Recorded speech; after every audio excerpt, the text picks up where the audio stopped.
তো মানুষ নেই, মোবাইল নেই, দিন রাতের হিসাব নেই, কত বছর থাকতে হবে তারও ঠিক নেই। হয়তো বাবর সাহেবের মতো বৃদ্ধ বয়সে, তারপর দল থেকে বাতিলের খাতায়। একটাই তো জীবন, অথচ তার কি নিদারুণ অপচয়। ক্ষমতায় থাকাকালীন কি ছিল না এই মন্ত্রীর? গাড়ি বাড়ি, লোকজন, কর্মী, ক্ষমতা, টাকা। অথচ এখন প্রিয় স্ত্রীও সাথে নেই। এই ছবিটি একটা চরম শিক্ষা, এখন যারা ক্ষমতায়, আগামীতে যারা ক্ষমতায় আসবেন তাদের জন্য। কত প্রভাবশালীরা এখন চুপসে গেছে, কেউ সালাম দেয় না, ভালো মন্দ জিজ্ঞেস করে না, অথচ আগে কি সম্মান। এই পলক যে হাসিনার জন্য এসব করেছে, তারা গোষ্ঠী শুদ্ধ দেশ ছাড়া। হাসিনার একজন আত্মীয় গ্রেফতার নেই, আটক নেই। এর আগে লুৎফুজ্জামান বাবরকে দেখেছিলাম, কি প্রভাব, স্বরাষ্ট্রমন্ত্রী। সে এখন কারামুক্ত হলেও দলের কোথাও নেই।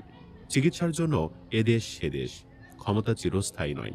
প্রিজন ভ্যানের বাহিরে থেকে পলকের